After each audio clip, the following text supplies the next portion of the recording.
There's Mark. Yo.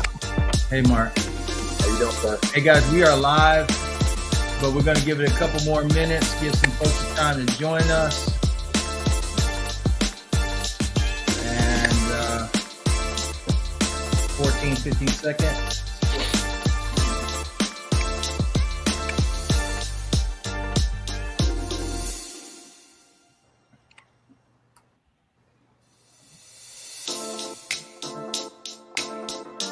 Glad to have you all on the line. We are back.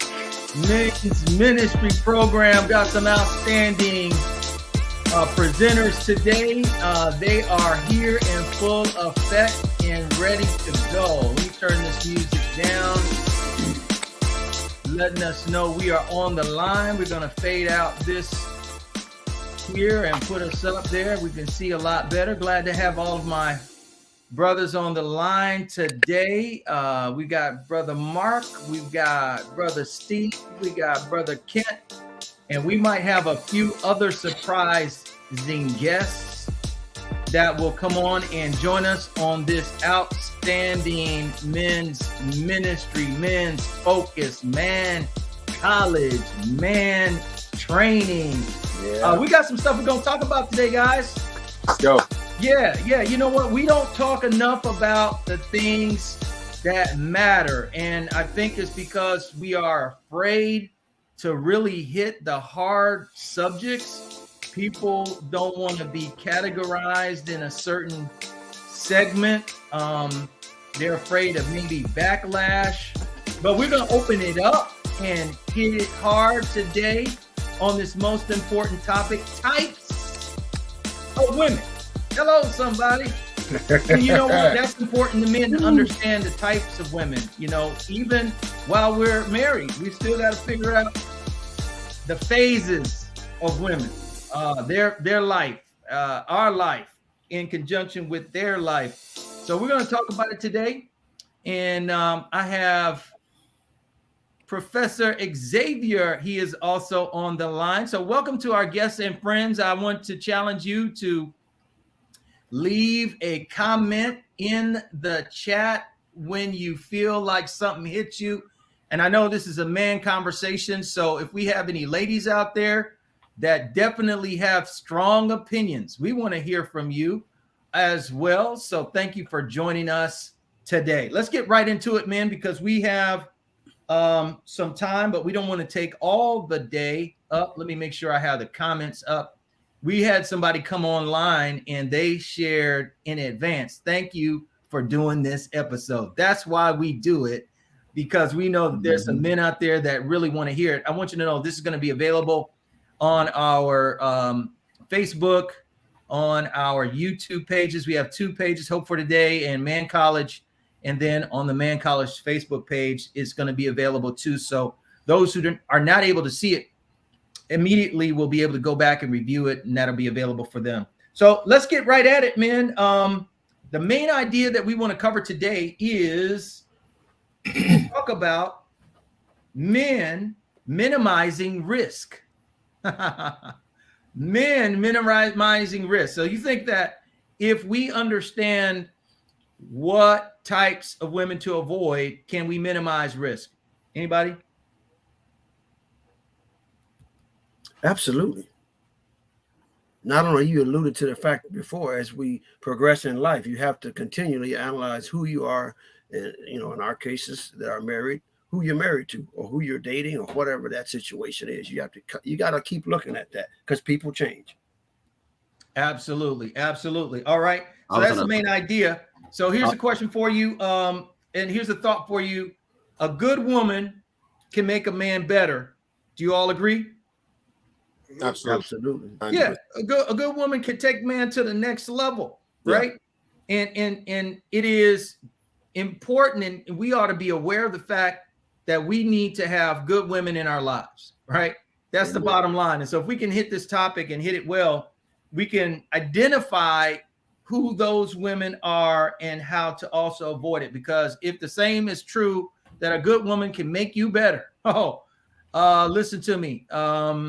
A woman that's not on your team can drown you, Can I get a witness out there? Yeah. That's right. Somebody who's not on your Right. team, who does not have your best interests at heart, who has an ulterior agenda. I need to say this for those who are listening today, and I could do this whole program by myself, but I got some stars on the team. We got Pastor Kent. We got a combat veteran, Steve on it. Listen, we got a business owner, president, corporation, Brother Mark, and we have the Professor Xavier on the line.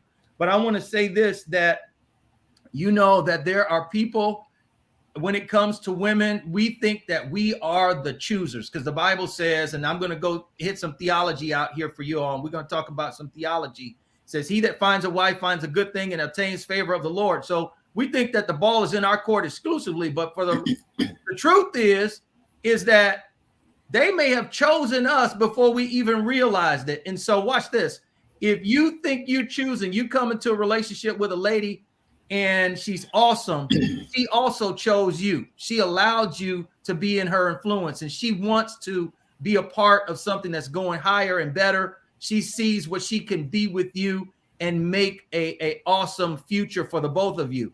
But watch this. If you're with somebody, if you find yourself with somebody who is drowning you, she also chose you to drown.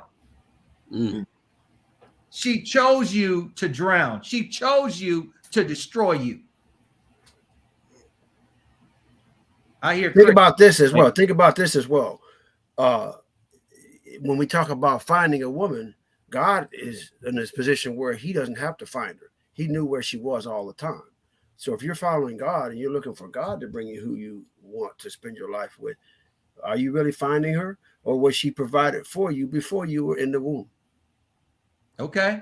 All right. Well, that's certainly something heavy. What do you say about that, Professor? Man, one thing that kind of hit me hard was, we live in a world where the guy's always trying to get out there and trying to get the girl. But when I read Genesis 2:22, and there's no mistakes in linguistics in the Bible. It says, then the Lord made a woman from the rib, and he had taken out of the man, brought her to the man. He brought her to the man. We can get into semantics or whatever, but let's be real. If we have true faith in God, then we can know that he'll bring her to you. He'll bring the woman to the man. And the woman will also be ready because she'll be trusting in God. So however you want to phrase that, the point is that the Bible says he brought her to the man. So okay. So he prepared the woman for the man. This is by design. Wow. Huh? So I guess, Professor X, that you are against online dating. Man, listen, maybe I'm old school, but I'm all about courtship. Okay. I ain't got no time to waste, and it's like, if I'm not going to get to know you for the purpose of because God brought you to me, and we're going to get to know each other on a platonic level first and grow, then I got no time for you. I gotta keep going. My eyes are focused on God, and I've learned that the hard way. So listen, yeah. Listen, I'm glad you brought that up. I love what. Oh, go ahead, Steve. I'm glad you brought that up about the online dating, because I have a business associate that just recently experienced a disaster with the online dating situation.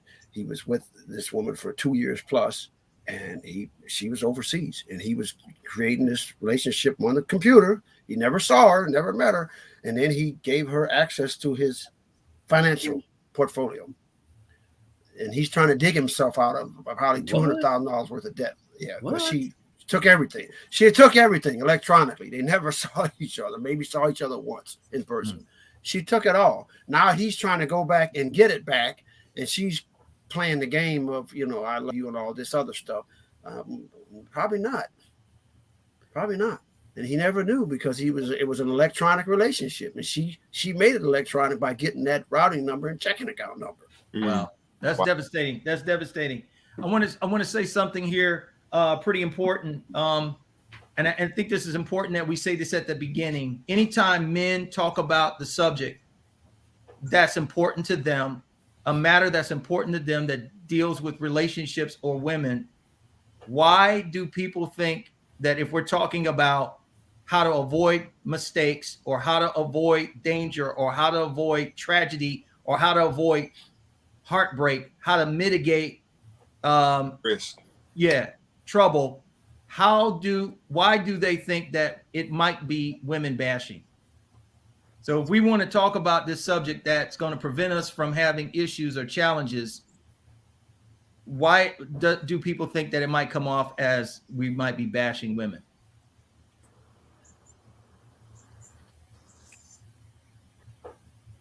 So anytime you present some situations and you look at both sides, the positives and the negatives, sometimes people's experience that people have had will draw them towards the negative side of an issue. And so I think sometimes it's even important when identifying the right type of woman, maybe that's specifically for you, or the right type of woman for me. Because, you can get with somebody who's not meant for you. They could be excellent with somebody else. But if they're not for you as a helpmate, then it could just be a total disaster. Whereas if they were paired with the right type of individual for them, then it could be a good side. So whenever you're looking at both sides of the issue, some people just take it to heart.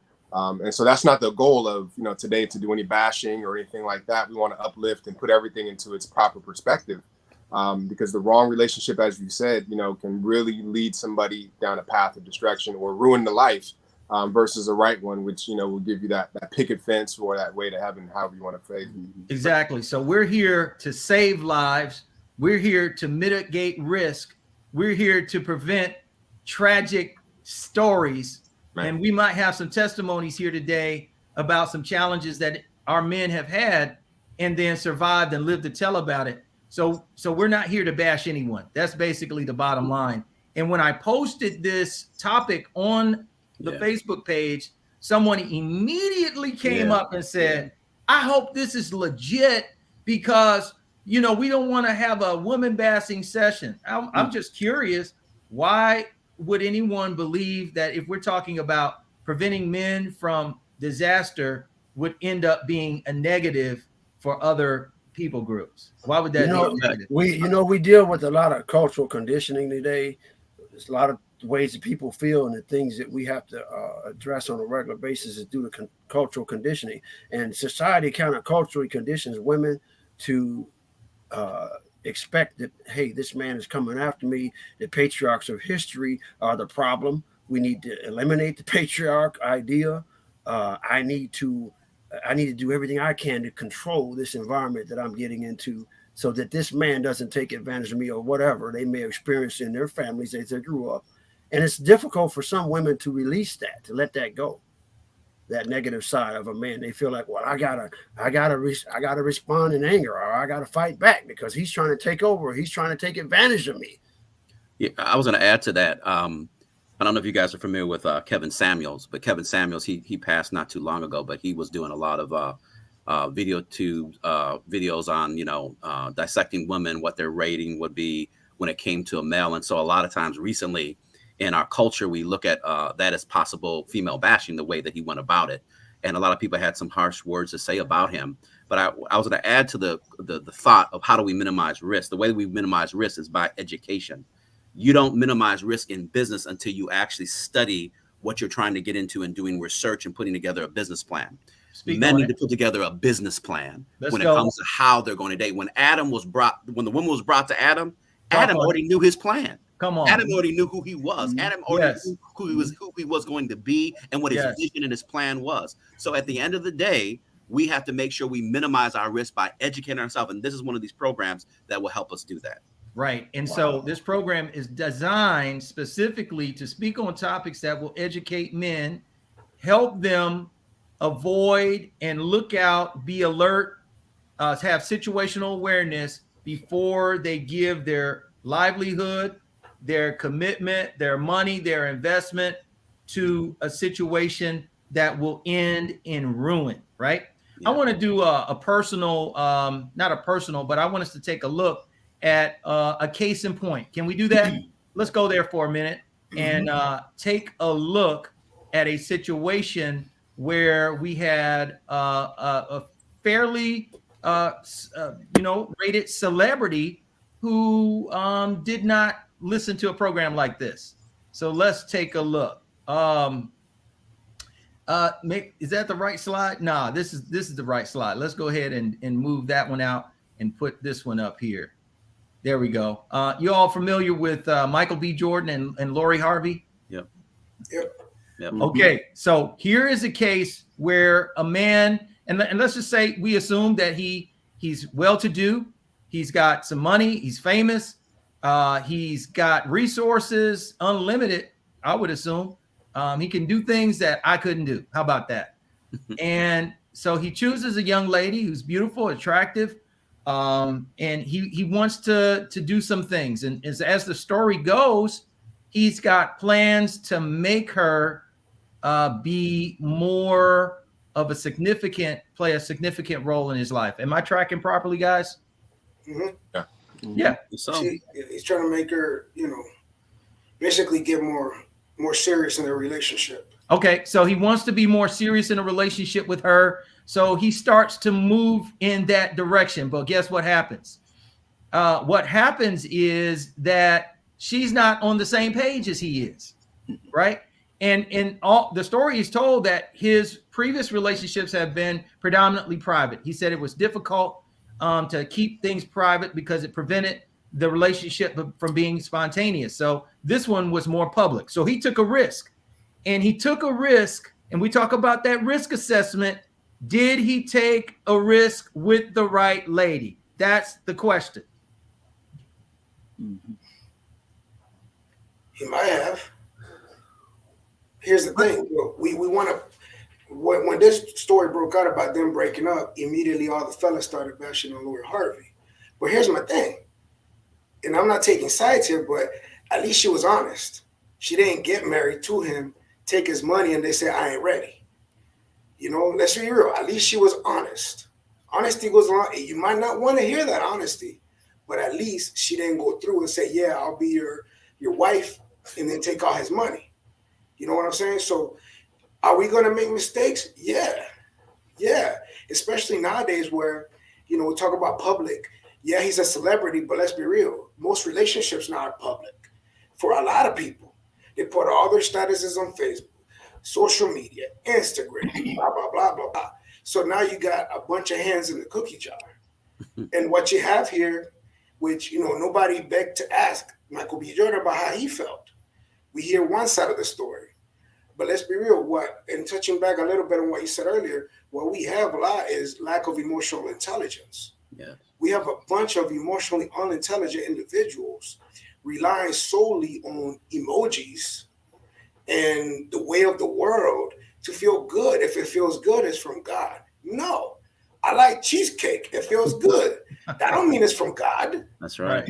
Right. You know what I'm saying? So we have a bunch of, and I'm going to say it like this, and anybody knows me, we have a bunch of emotionally incompetent individuals out there not willing to be introspective of themselves. We don't take time to reflect on ourselves. We don't take time to assess ourselves, our trauma individually as men. Women, same thing. Doesn't matter what gender, if you're a man or woman. We don't take time to self-assess, address, and heal. So we become creatures of projection. And we project that which hurt us onto other people. So who knows how much baggage she came into the relationship with. In this day and age, there's people that are coming in with a 747 full of baggage, and they don't even address it from the jump. So now you spend the better part of your, whatever years of growing, sifting through each other's baggage, unpacking what is an endless amount of baggage. Man. You want to sit here and point fingers because that's what Adam and Eve did.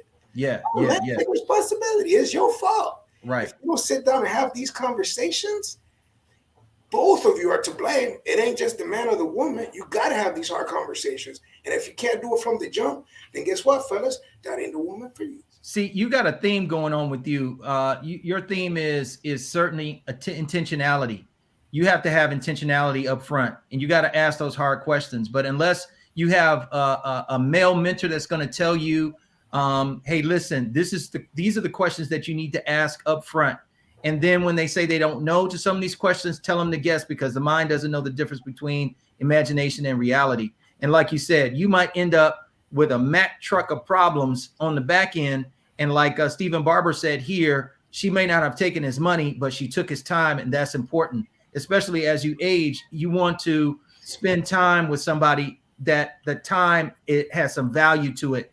And sometimes we place value on the feelings and what we can touch and see, but in the end, we want value that lasts, right? Yeah. You know, I invested in cryptocurrency. I don't know I didn't know what I was doing. I didn't ask the right questions. I didn't, you know what I mean? Didn't do the research and get educated. I didn't do the research. I didn't get an education. But you know what? It took my time and my money. Come on. I'm not saying it's a bad thing. I'm just saying that wasn't the right thing at the right time for me at the moment. Martin Luther King said there's the two most dangerous things on the planet are conscientious stupidity or sincere ignorance. You either know you're stupid or you know you're stupid because you're conscientiously stupid, or you have sincere ignorance because you either haven't been exposed to it or you haven't chosen to expose yourself to learning, education, growth, developing your mind, working on you. So when you look at this situation and you ask yourself, well, was it a mistake? No one will ever know that because there's no guarantees in life other than death or taxes. But you can try, I believe, to position yourself by minimizing risk again to find that one that is the one. Okay, so you hit on some stuff. I think Kent wants to jump in, but Kent, before you jump in, because I want you to wrap your arms around this one. If he had done his research, and you don't have to do deep diving on this one, and I'm not here to embarrass anybody. This is public knowledge, so I'm going to go ahead and say it, gentlemen. I'm going to go ahead and throw it out. If the lady, and I need to tell the men this, you need to do your research. We're talking about minimizing risk. If she dated Diddy and she dated his son and she dated other high achieving men with money, more money than you. Yeah. Let me just ask this question. Does body count matter? Oh, absolutely. Lord. If you have a son, I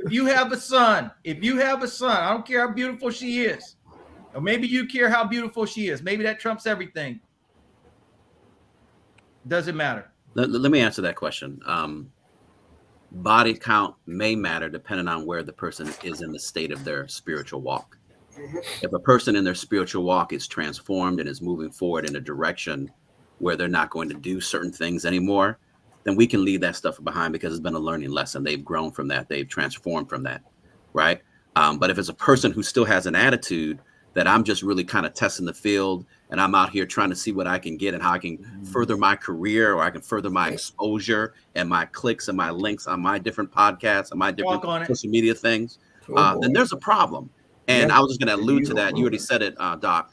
It's research. Many of us, and I'm gonna be honest, this woman's fine. I mean, this woman's beautiful. And if you're not careful, you see something that beautiful, you take the research all out of it.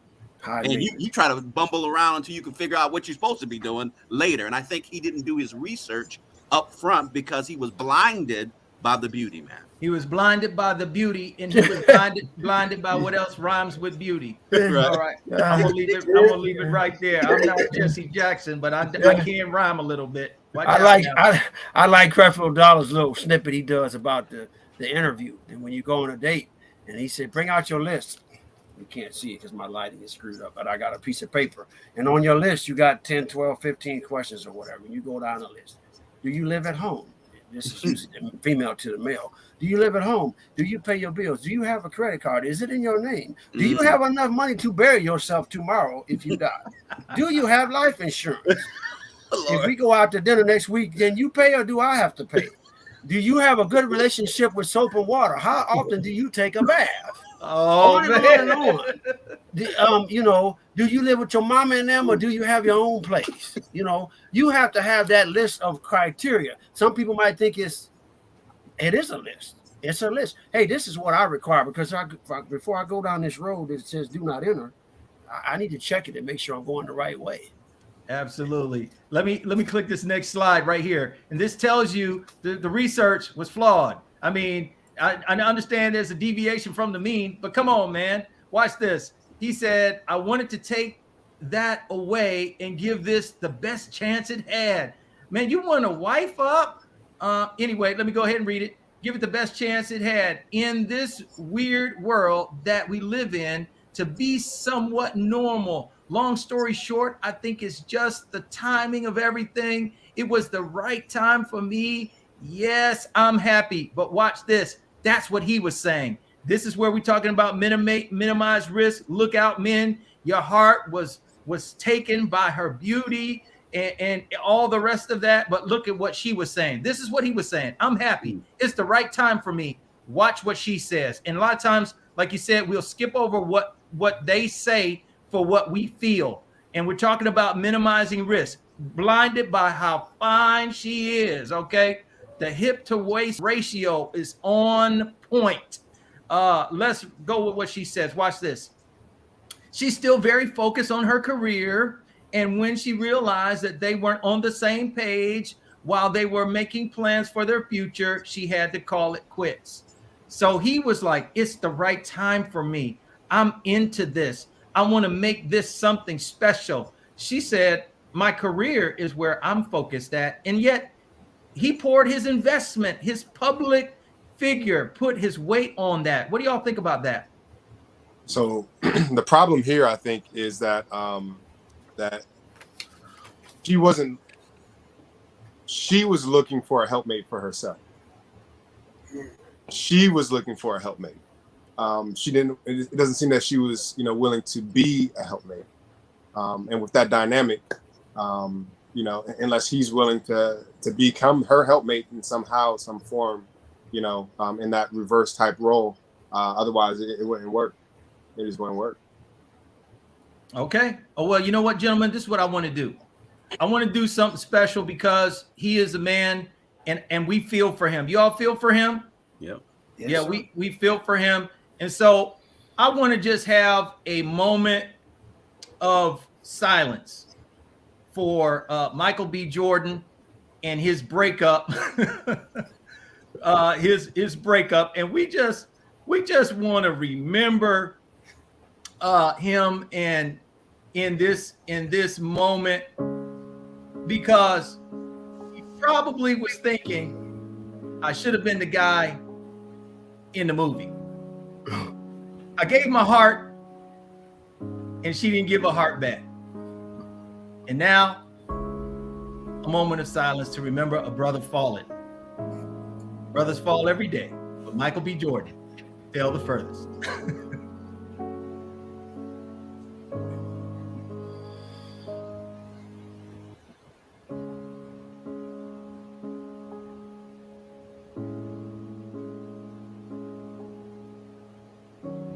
All right, that's enough of that. Let's move right on.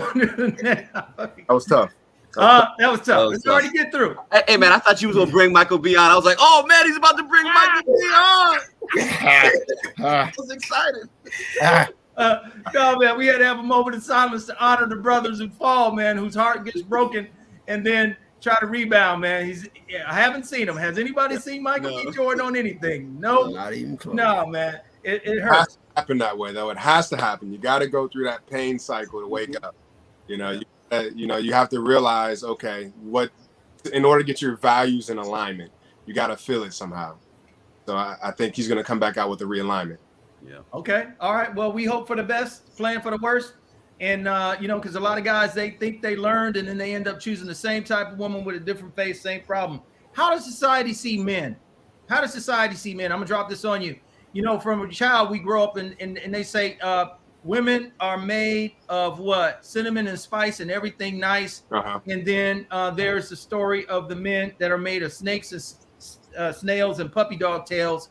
How does that have an effect on men in terms of how we see ourselves and the type of decisions we make if women are pedestalized and men are degraded from a child? Snakes and snails and puppy dog tails? I thought I was somebody awesome. And all the women, no matter what category they fall in, are sugar and spice and everything nice. What does that do to us in terms of mitigating risk? Because we grow up with the belief that they're all here. Yeah, yes or no? I would like to revert back to what I was talking about before with cultural conditioning. Anything that you repeat often enough You repeat it enough, whether it's true or not true, it can be believable by some, maybe not all. And I'm saying some men struggle to find masculinity as young men, boys into adolescence, into adulthood. Some men develop a conqueror mentality, and women become a prize to be won or rewarded for their conquest. So that's one thing that I want to point out, that we have to get through that. Okay. Somebody said we need women on this panel. I'm inviting all women that want to join in and have a discussion and join in and have something to say. Certainly, you come in the chat. But if you want to comment and have something to say of value here, we are not excluding you on this most important topic. But it is fair to say that the fact is that what affects men as a young child, they take with them into their future life and how they approach their relationships. True or false? True. Yes. Confidence can be, so meaningful to any leader. You can't lead somebody or be a protector or provider or anything if you don't have the confidence in your own self or which your foundations in order to do so. And so I think men in our mind, we have to be able to see ourselves as the ones who women desire. So in other words, they say, you want somebody who's tall, dark, handsome, a provider, a leader, somebody who can stand up for them, somebody who can protect them. And so, they're saying those are the things that they want. But if we don't have that same mentality and greater in our own mind, then we'll never be able to actually provide, what they're saying that they want. And the expectations will always fall short without that self-awareness of who you are as a man, as a leader. And without that plan, as was spoken earlier, of how you want to raise your family, your household, what type of life do you want to live. You should have all of those things structured even before, going out and pursuing somebody to help you with those endeavors. Love it. I love it. Let me ask you this question, men. Are there types of women, or are they all the same? Are there types of women, or are they all the same? I got a laundry list. I'll go down my list. I got a list here: loud, loose, angry, competitive, loving. Those are the positive side. Kind, supportive, virtuous, successful, and accommodating. Mm-hmm. That's what I came up with. Okay. Yeah. Okay. Everybody can go. I'm sorry. There were some other ones. Control freaks, bad histories. That's other characteristics. Yeah, bad histories or choices. I'm sorry. Speak up, man. Don't whisper. Anybody else? Other types of women?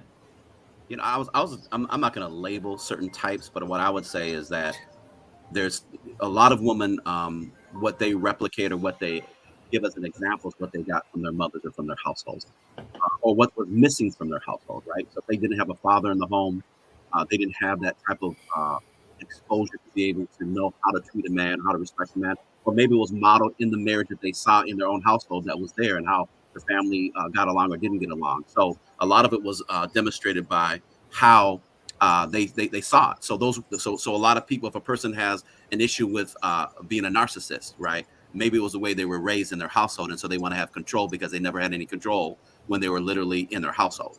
Or if a person is basically always trying to be loud, maybe there was a situation where the person basically never had an opportunity to speak up, or they were abused, they were sexually abused. So there's a lot of reasons why we get certain type of women, because it's the way it was modeled to them or how it was either put in their household.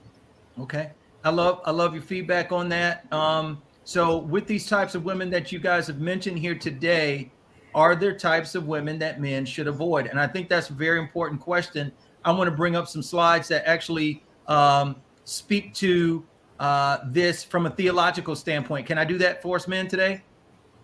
All right, we're gonna pull up the slide from biblical perspective. All right.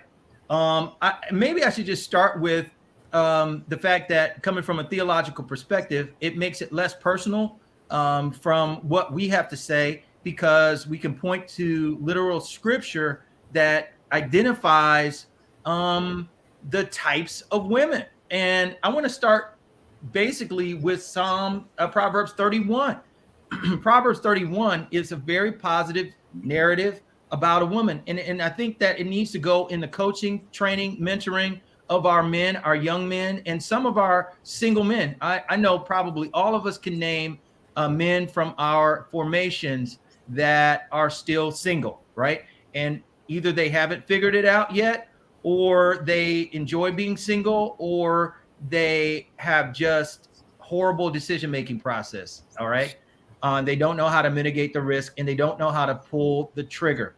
So Proverbs 31, I'm not going to read the whole thing. I'm just going to point to a couple things that sort of stood out to me when we talk about women to avoid. But here's some women that we should completely wrap our arms around.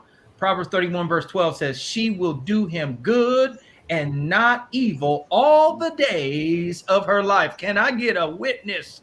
I need somebody. Well, I got somebody on my team like that. But if you're out there and you're listening, you need to put that as a high priority on your list. Will she do you good your whole life?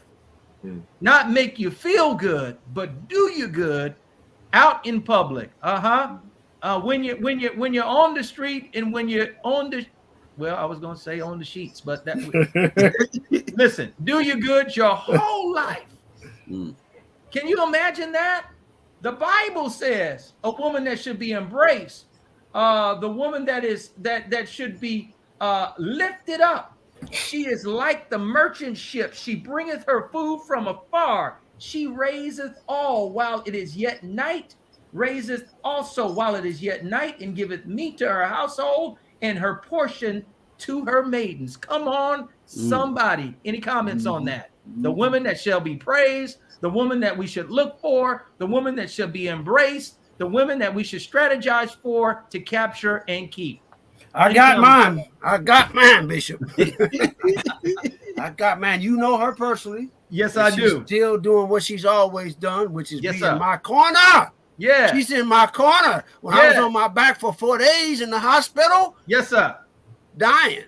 Practically. Wow. I was inches away from a ventilator because I couldn't breathe. This was pre-COVID. Wow. And I had, you don't know or may know, I developed asthma from Iraq, and I got that whole thing going. The VA came through for me, but I was on my back for 4 days, 2 days in the ICU, inches from a ventilator. My wife, I looked up at my wife. I said, "Honey, I can't work. Who gonna pay the bills? How are we gonna make it?" My wife looked at me and she said, "Don't you worry about a thing. I got us." Yes. I got us. She said that then in 2017, 2018, whatever, and 2022, she's still saying it now. How did that make I don't have man. How did that make you feel? How did that make you feel when you said, "Baby, I'm down, I can't handle it"? When she said, "I got you, I got us." How did that make you feel? I had a conversation about that once with Phil Estes, and you know him too. And he had told me, we had gone through a situation back then, and something had happened. And I explained it. We had a talk, and he's like, "She validated you." I'm like, "Yeah, that's right. She validated me. She validated in terms of this will help me. You find a good thing. How do you know when you have a good thing? When something bad happens, that's how you know." Oh, come on, man. Talk about it. Because in this life, how do you know when you have a good thing? Say that again. You know something is good for you and to you when something bad happens to you. Wow. Take it another way. Whatever happens to you, whether it's good or bad in life, it's going to happen. So you might as well, you can't control it. God is in control. We know that. So if it's a good thing or it's a bad thing, it's another opportunity for him to show himself great. And she showed me God's greatness in that moment. She really did. She really did. I was afraid of losing it all, because it couldn't work. I will add to that, if that's okay. It's not only when it's bad times, it's also even before the time happens.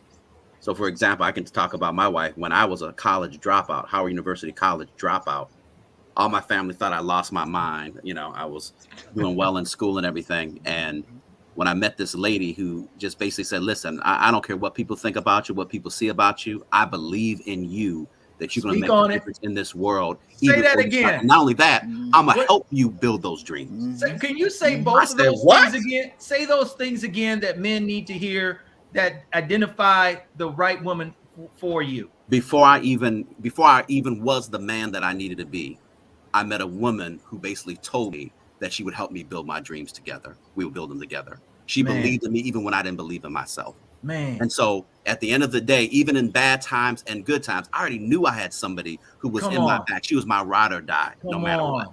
Right? Because she loved God first. And then she loved the vision that God had for us. Wow. Wow. Wow. That's what I can say about my wife too. Like, my wife is my helpmeet. She's my ride or die too, you know, and it's like, I realize that as men, we often attract that which we detest the most about ourselves.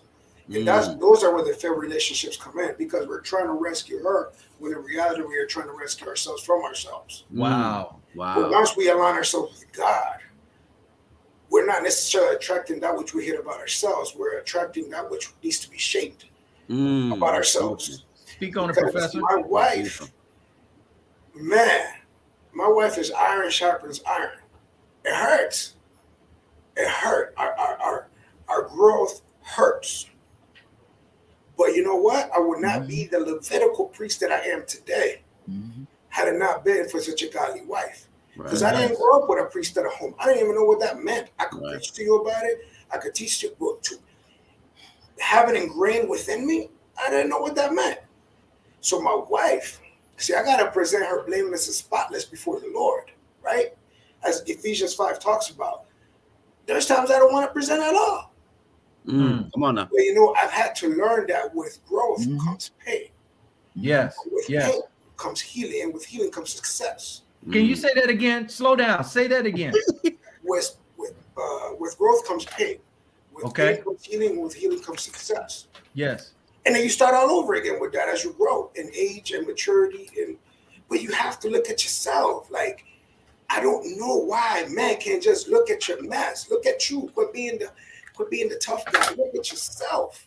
Yes. Look at you. You a mess. Look at you. You can't blame your father or lack thereof. You can't. You got, at one point in your life, you got to stop blaming everybody and just point at yourself and be like, either I get my act right, or I'm going to keep attracting these messes. And you want to talk about body count? I got plenty of them. Right. But my whole thing is like, until I found God.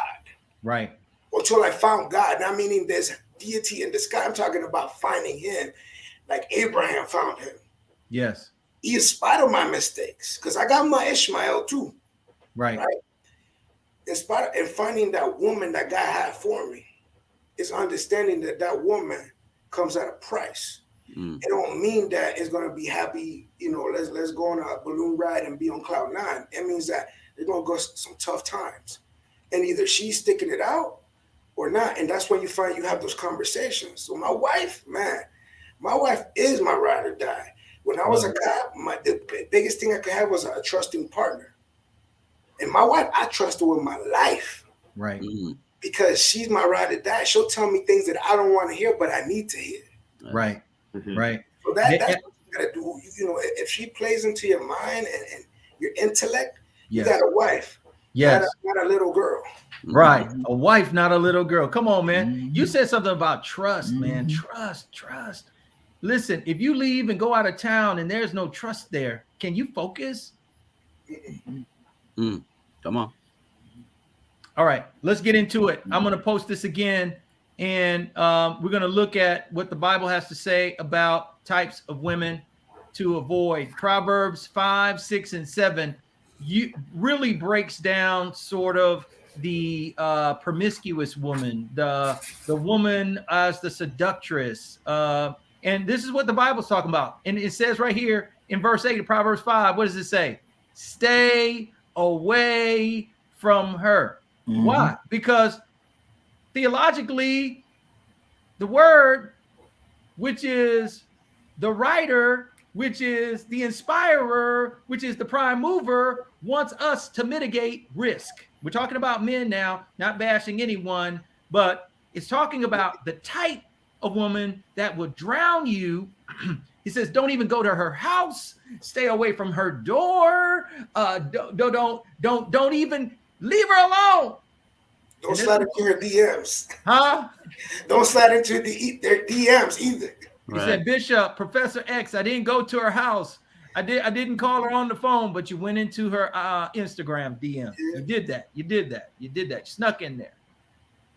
So Proverbs 5, 6, and 7 sort of breaks it down and says a man cannot take fire into his bosom, into where he lays, where he's close, and not catch the flame.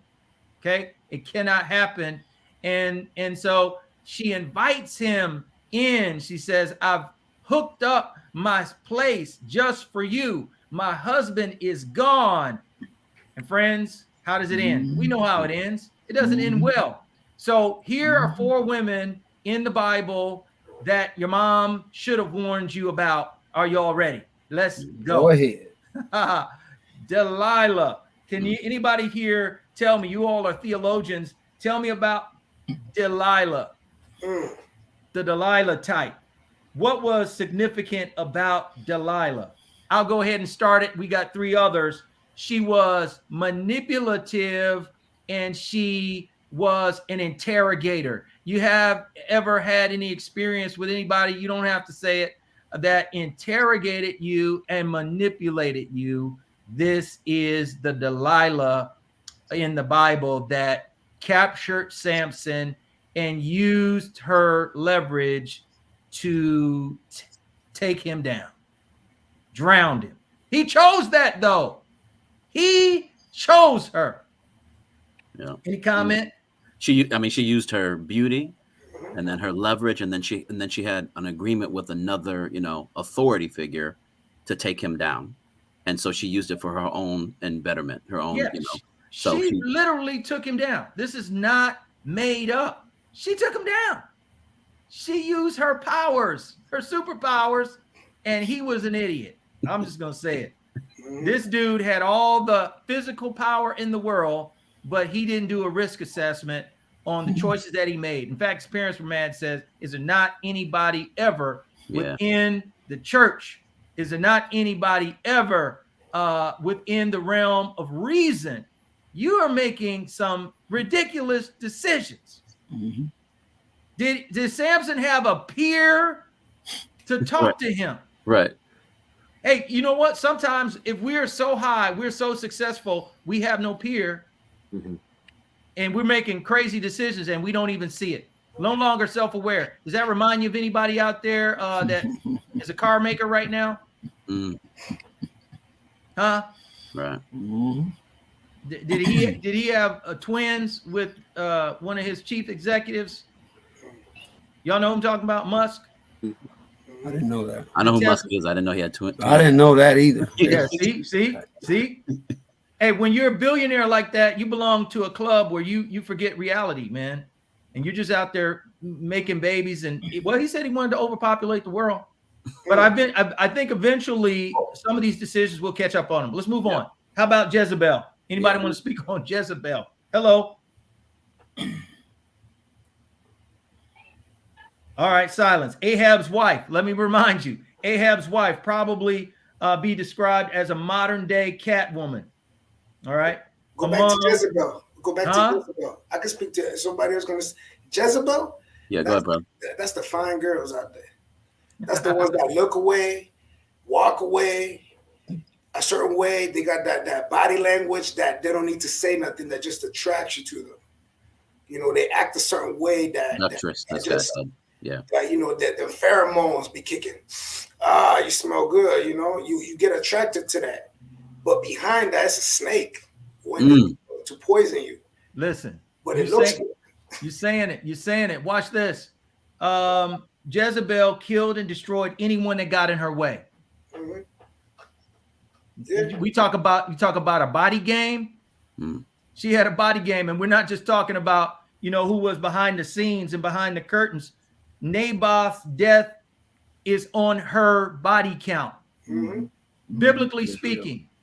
And there are some women that have so much power, and I'll give them credit, man. And we got to give women credit because they can do the game. They know the game, and we are emotional, and we try to pretend that we're hard. But men are emotional. We'll go in with our heart and not with our head, and man, get our brains bashed out. And Ahab, he just wasn't focused, man. She ran game and took over, and he was a goofball. All right, moving on. How about Lot's wife? What was Lot's wife's focus? She was in captured with the things of the world. She loved materialistic. She I don't know if you want to call her a gold digger. I don't know what you want to call her, but she definitely was. She wanted everything around her. She wanted the material stuff. She wanted to be that material woman. And it got so bad that when it was time for her to make a choice, she turned around and gave her heart back to that very possessions that she loved so much. Yeah, it was more important than her family. It was more important than her husband. It was more important than her future. It was more important than anything. She reached back to what she valued. And I think that men need to do a self-assessment to make sure we understand what's important. I mean, I got stories. Y'all have stories. But I know I skipped a couple danger zones because I understood that what was important to certain people was the value of things more than the value of people, right? And that our relationship would have been predicated based on the stuff I could provide, and that alone. There was no real unity in terms of the wholeness of my heart, but in the happiness of my wallet and the things I could provide in that sense, right? All right, we got Lot's wife. Last one on the biblical focus. How about Potiphar's wife? Hello. Huh? Potiphar's wife. What does she do? We've all seen those. We've all seen those where we have that one that is after everything that they can get, no matter what it costs, even to the extent of violating any biblical principle or anything that God wants in a relationship. And just doesn't care. Is going to do anything she can to get at that man, get what she wants. And then when she doesn't get it, what she do? She lies. He raped me. He took my clothes off. He came in my house and took all my goods. Get him. And of course, she knew her husband was going to do something about it. That's why she said what she said. But she was what you call him, a snake? I think you alluded to it. Somebody said, well, that was us. Yeah, a snake in the grass. She was like Amber Heard. Uh-oh. Saying, man. Just saying. You get a lot of women that try to play you, that try to get at you. And when you say no, they play the victim as though you did something to them. I met a lot of those. Try to play the victim card, like, no, you were the one doing your thing. You were the one trying to come up. You can't handle the no. You see? And that's my thing. Like, you got women out there who are using their skill set for evil. To try to get at you, and then when you stand up and because you have certain levels of integrity, you say no, especially gentlemen, especially for those who are in ministry, especially for, you try to say no, and they play the victim card. No, I don't get. So that's why I said she reminded me of Amber Heard. And let's remember, we're not bashing. If we have ladies on here, we have women on the line. We're not bashing you. We're just talking about the ones to avoid, man. So that doesn't mean you, right? That doesn't mean them. The ones that are listening and the ones in the future that will listen, that's not you. Here's part of the issue, though. So, with the exception of Potiphar, because the Bible doesn't really talk about his spiritual place or significance in that way. But for the other three women that were mentioned, they were each connected to men that were spiritually weakened or compromised, who were operating at their highest level in God at the time. And so I think there's also a responsibility to recognize that the woman that we connect to at whatever phase in life we're in or have been in is at an exact match of our spiritual positions at that time. Okay. At the time of the relationship. So sometimes you might look and say, well, he shouldn't be with her. She's no good for him, etc. But the fact that he's there with her, whoever he may be, means that he's in that position, spiritually at that same level. So we have to recognize our responsibility as men in terms of leadership, so that, you know, if we're in that situation and we look and say, you know what, oh, I got a Jezebel, or you know, my wife is like Lot's wife or something like that. That's because you might be, you know, that you might be the Ahab, or you might have compromised, you know, like Lot.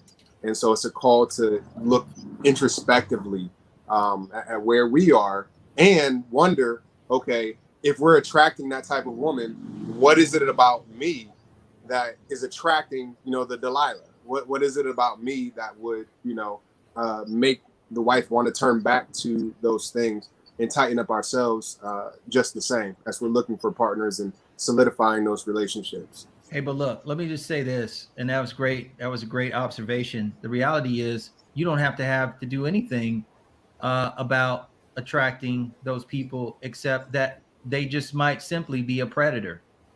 Okay, you could just be who you are, and you could just be the target of that person's desire to drown, Joseph. to wrap their tentacles around you because you're innocent, because you're maybe an athlete or whatever the case, and they might want to pinpoint you just to take you down because they are not going anywhere.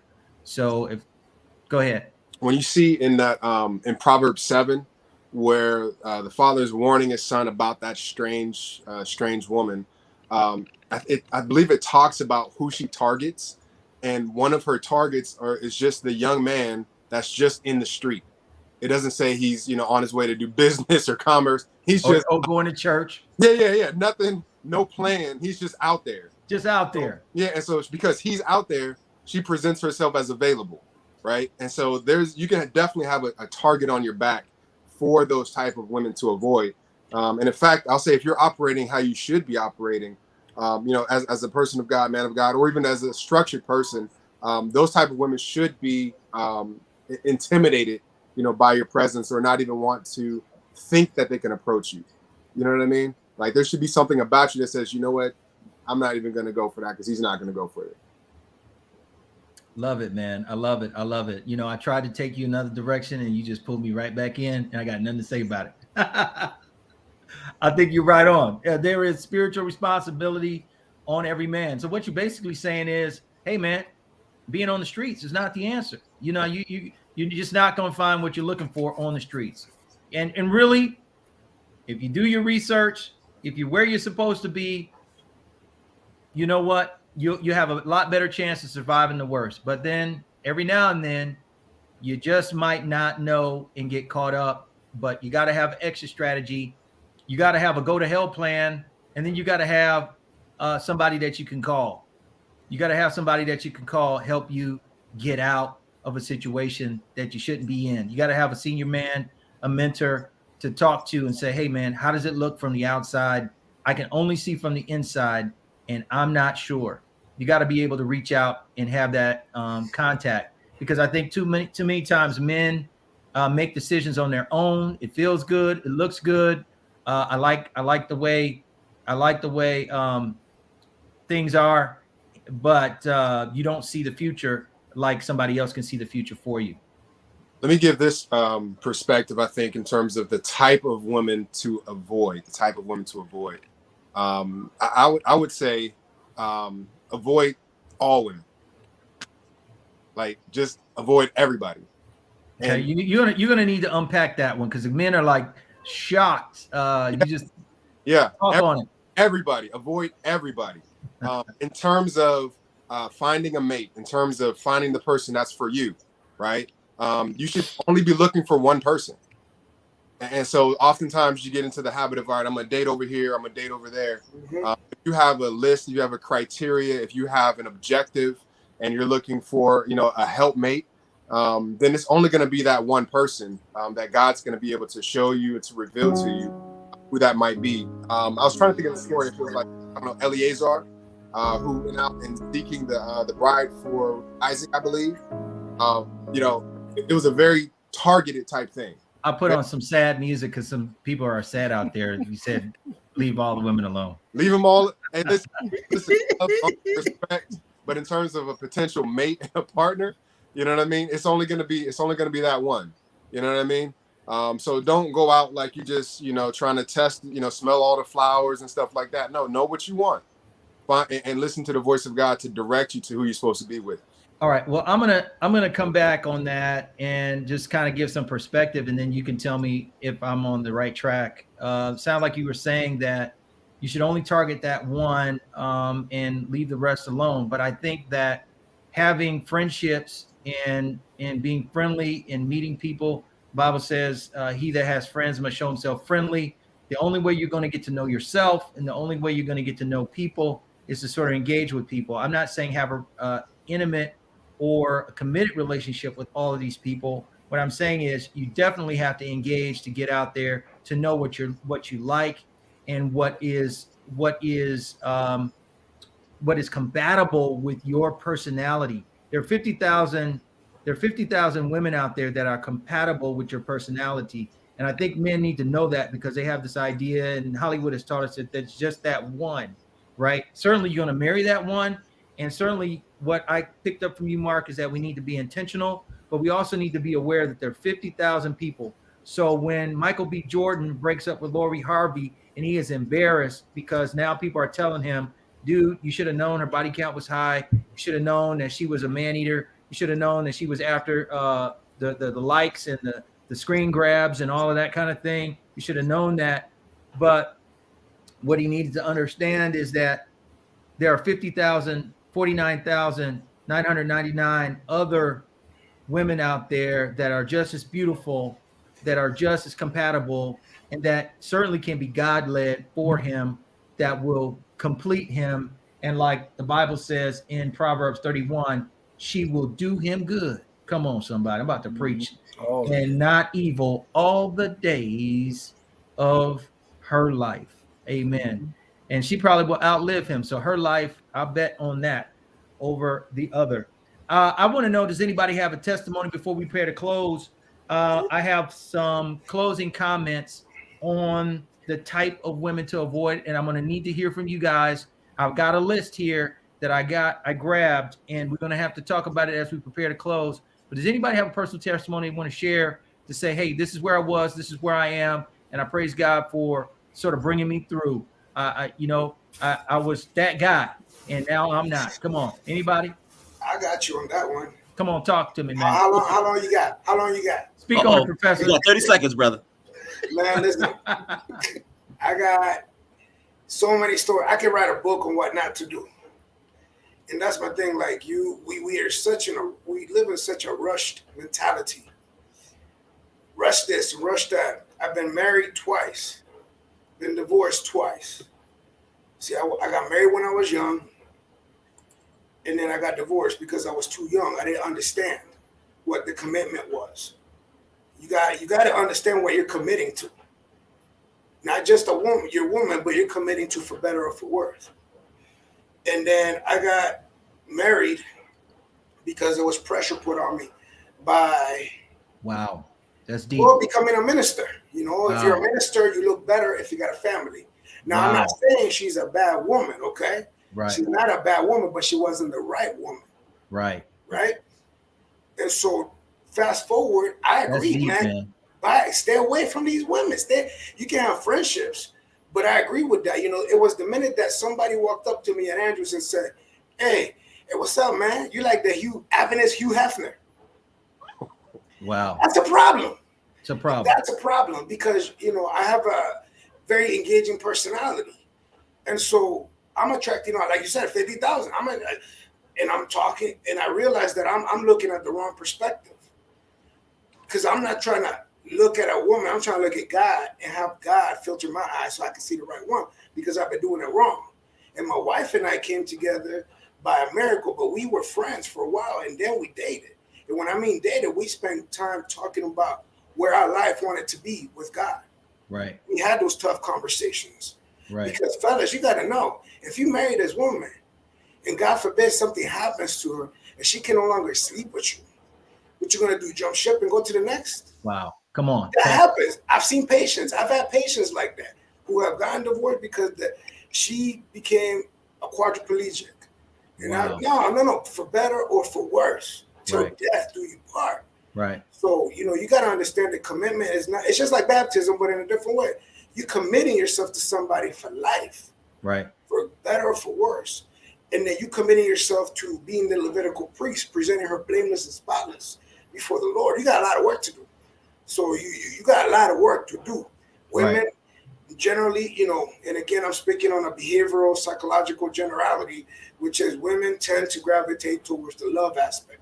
And I'm not talking about the love as we interpret love. I'm talking about that agape love, which is unconditional, that secure love that feels safe and secure. And men gravitate towards the respect version of that love.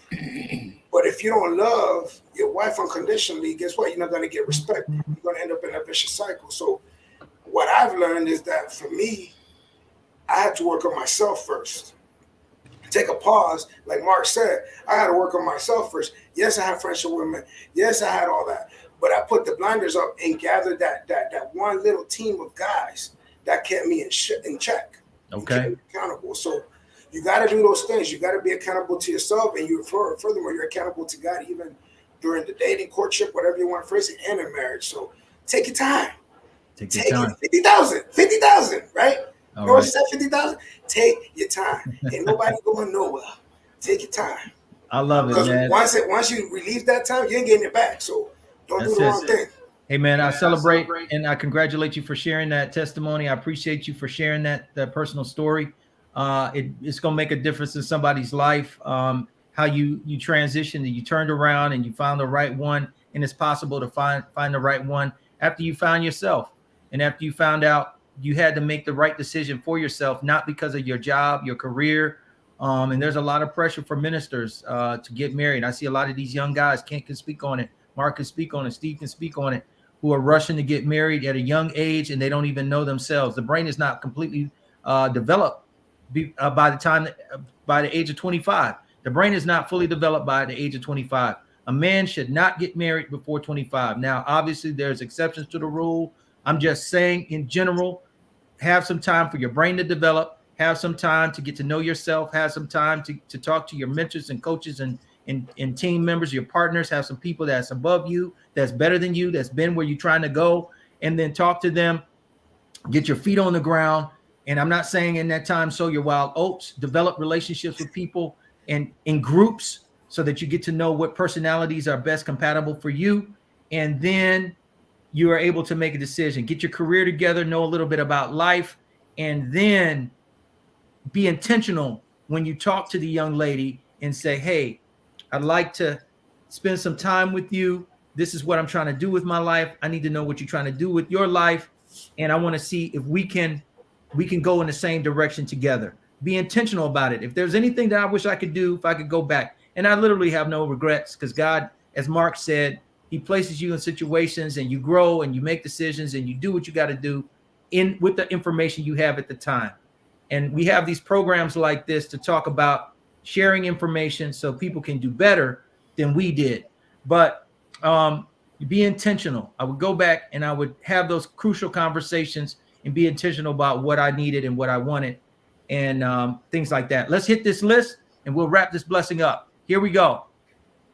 Types of women to avoid, and we'll get a chance to speak on it as we prepare to close here on this outstanding program with these outstanding presenters and experts in the field of relationships and spirituality.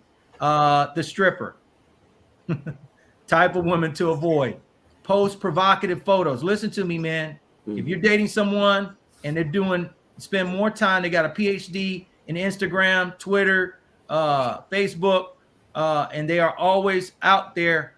They have a for sale sign on. I'm just going to say it. They got a for sale sign on. Watch it. All right. Attention seeking and can't be trusted. Anybody else have any other comments? I think sometimes even in that situation, there are people out who are doing those type of pictures. They may not always be provocative, but they're looking for, like you said, attention because they don't have enough self-worth. And so, that's a red flag right away. So if they're always on posting things, they can't put one picture. They got to put in 25 pictures of the same event in all different type of poses because they're wanting people to know that they're acknowledged, and they want the comments. They want the comments to feel like they're good and valuable. They look for validation. If that's who they are, they might be something else. Yeah. Well, either way, they got a for sale sign on. So especially if you're dating somebody and they're doing all of that, and I know we live in a market society and everybody's putting themselves out there. I'm not saying in the generality, but I'm talking specifically about those people who are doing it for a specific purpose. They have a for sale sign on. Watch out for that. Number 2, insecure. And how do we define a person that's insecure? These are not the person you want to be with. Not to say that they're unredeemable, just not for you. Okay, how about that? I got a son. I'm going to say, hey, she's all right, but not right for you. How about that? Jealousy, control freak, easily offended, desperate, and need validation, critical of others, can't accept a partner's success. When she's with you, you moving up, you're doing big things. She's with you and benefits from that, but she never congratulates you, never validates you, never appreciates what you're doing, the hard work that you're doing to get to where you are. Can't accept your success, needs to be right, and playing the victim card, insecure. Anybody want to speak on it? Mark, hit me. I think it's definitely important to recognize, those signs and traits. And I think as we're going through these things, so like the stripper, the insecure, I think everybody has a certain level of those displays, whether it's jealousy or control. And it's important to be able to help, each other work through issues at times. But sometimes, things are as such that you just can't help it, and so is there going to be a point where you cut and run and listen, you have to work on those things before we move any further. But definitely some flags to look for. Yeah, I was going to add to that. Hey, Doc, can I just add to that? Go ahead. Because in the secure aspect that you're sharing, that all of us, like I agree with Mark, all of us have some insecurities, and we're growing those things in Christ. We're growing those things in our life to be more, valuable in certain areas. But when you look at this list that you got here, this is almost a narcissist. I mean, when you look at the person that's insecure, there's a lot of qualities that a narcissist always has to be right. Can't seem to forgive you when you do something wrong, but always forgiving when they do something wrong. They're always right. They play the victim card. That's a narcissist. You need to go look that up. Right. And we're not saying here, we got a few more left. We're not saying that you got to find a perfect mate, because nobody's perfect. You're not perfect. I'm not perfect. Nobody's perfect. But what we're saying is watch out and avoid these. If this is a whole deal, This is a whole deal. You're dealing with jealousy, control, easily offended. You can't fix it. Okay. All right. High maintenance. Look at this one. Tell me again that you're at high maintenance. I couldn't hear you over your tantrum. Self-centered worldview, looks good, but a lot of work. Been there, done that. Treats you like an errand boy. I'll tell this testimony real quick. I know a friend of mine who went out to California to see the doctor he was dating, and she was definitely high level. When he got out there at the party, all she did was tell him to do this, do that in front of her friends. He said, I felt belittled, shamed, less than. Believes she's settling for you. Anybody have any comments on this one? High maintenance. There's some high maintenance folks that take care of themselves. I'm not talking about taking care of themselves and looking beautiful and smelling good and dressing nice. Come on, somebody. Mm-hmm. I'm not talking about that one. I'm talking about the one that is self-centered, looks down on you, belittles you, treats you like an errand boy, believes she's settling for you. I can get somebody else in a minute. You're like, no, don't leave me. Any comments? We can go on to the next one. Exhausting. That's my comment. Yep. All right. Drama queen. Excessive emotional reactions, performances, complains a lot, picks fights with her partner for no reason. When things are going well, they get bored and they pick a fight. That's exhausting. There. PTSD borderline exhausting. Right. Sounds like you've been there, done that. All right, I've got two more slides. I want Mark to read the next slide, Kent to read the next slide, and I want Steve to read the last one. All Gold right, digger. Gold digger. I'm doing this one, Steve. Gold digger. Materialistic, obsessed with status, not emotionally attached, ungrateful and entitled, and does not pay for anything. Hey, you know what? I have a friend who has someone like this or had someone like this. And he was like, you know what? After a while, she just started putting him down, dogging his self-esteem, because he's moving up, but she didn't have anything for herself. For herself, she wasn't going to pay for anything. I believe that all men should allow the woman to invest in the relationship too. Any comments on that? All right, last one. Steve, hit it. All right, psychotic, sabotage relationships, use deceptive tactics to get what they want, anger issues, they leverage secrets, emotionally unstable. Man, that's heavy. Sabotaging relationships, anger issues, types of women to avoid. I need my audience out there to understand that this is a game, but it is not a game. This is real life, and it can definitely have lasting effects, not only in this life, but in the life to come. The decisions that we make today matter. There's a defining moment, and you may get one opportunity. Happiness matters. And if you don't make the right decision with that one, it can change your life forever. Taking half of your income, half of your retirement, half of your sanity. If you do not listen to the sages and the savants that came on this line, Pastor Kent, Veteran Steve, Professor X, President, CEO, Mr. Mark, you have missed it. I have, if I had a 1-800 number, I would tell you to call in and get more information. But you can reach us online. You can call us. But I'm going to leave you with these 3 thoughts. And I want some of our speakers and presenters here, if they have any parting comments, to share theirs. Number 1, be intentional. Number 2, communicate what you want. Number 3, be willing to walk away. Yeah. Hello, somebody. Yeah, hello. Yeah. Yeah. Hello. Give me your top 3. Top 3. Yep. Make sure you're adapted to the person you're with. Make sure they don't have a carnal mind, but they have a spiritual mind. And make sure they got some training in the house. Know how to cook, know how to wash some clothes, know how to do some things so that you can work together to get it right. Come on, Steve. I would say know yourself, educate yourself about who you are. I talked about that dating list. When you take them out, go down that list and make sure those key areas are covered, what you require. And then lastly, you really want a Proverbs 31 woman. That's what you want. Not someone who maybe looks the best, but they get it done. All right. Professor X, what you got, man? Work on yourself. Don't try to rescue nobody. And don't be the lifeguard that drowns. Don't be the lifeguard.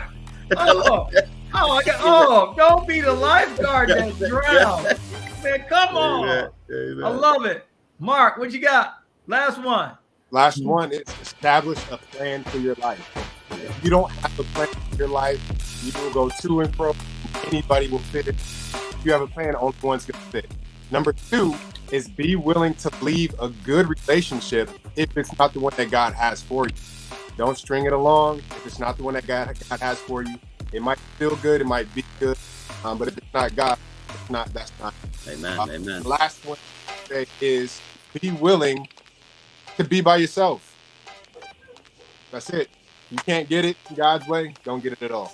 I love it. Be willing to be by yourself until you figure it out. Men, hey, this was tremendous. We took up some valuable time, but we dropped some gems. We dropped some knowledge. People got educated. somebody got saved before they made a life-altering decision. We'll see you next time. Same bad place, same bad time. Thank you. We love you. We're out of here.